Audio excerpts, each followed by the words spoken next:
মাথাভাঙা মহকুমা ট্রেজারি বিল্ডিংকে নতুনভাবে সাজিয়ে তোলা হলো। প্রায় 9 মাস আগেই 1995 সালে তৈরি হওয়া ট্রেজারি বিল্ডিংটি বেহাল হয়ে পড়েছিল।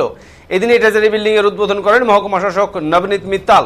এছাড়াও উপস্থিত ছিলেন ডেপুটি ম্যাজিস্ট্রেট রাজা গোপাল মুখার্জি, অমিত ঘোষ, অ্যাসিস্ট্যান্ট ইঞ্জিনিয়ার সুবোধ কর্মকার। অ্যাসিস্ট্যান্ট ইঞ্জিনিয়ার সুবোধ কর্মকার জানান, অল্প কিছুদিনের মধ্যেই সমস্ত ওয়াল প্লাস্টার, ওয়াল টাইলস লাগানো, টয়লেট ব্লক, রেলিং, বিল্ডিং রং করার পাশাপাশি ট্রেজারি বিল্ডিং এর সামনের প্লেভার্স ব্লক বসানোর কাজ সম্পূর্ণ করা হয়। মহকুমা শাসক নবনীত মিত্তাল জানান, এদিন মাথাভাঙা ট্রেজারি সংস্কারের পর আনুষ্ঠানিক উদ্বোধন করে চালু করা হলো।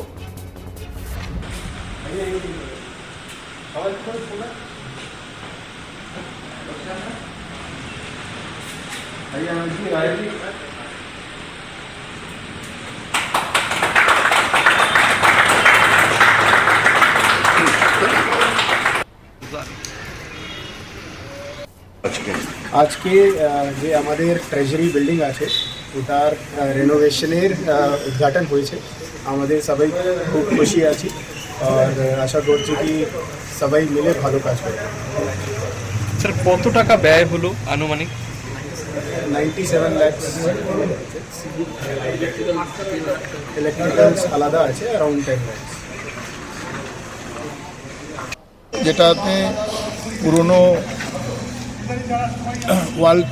ওয়াল টাইলস যেখানে ছিল না সেখানে ওয়াল টাইলস করা হয়েছে, ফ্লোর টাইলস করা হয়েছে, কিছু নতুন টয়লেট ব্লক করা হয়েছে, তারপর রেলিং, সমস্ত কিছুই আমরা জাস্ট যেখানে খারাপ ছিল পজিশনগুলোকে আমরা রেকটিফাই করেছি। এই কাজই হয়েছে।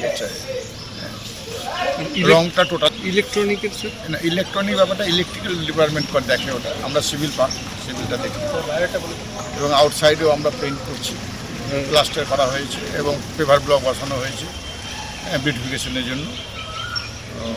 আশা করি আগে থেকে অনেকটা আমরা পেরেছি, কাজ ভালোভাবে। স্যার, সিভিল সাইড করতে কতটা খরচ হয়েছে?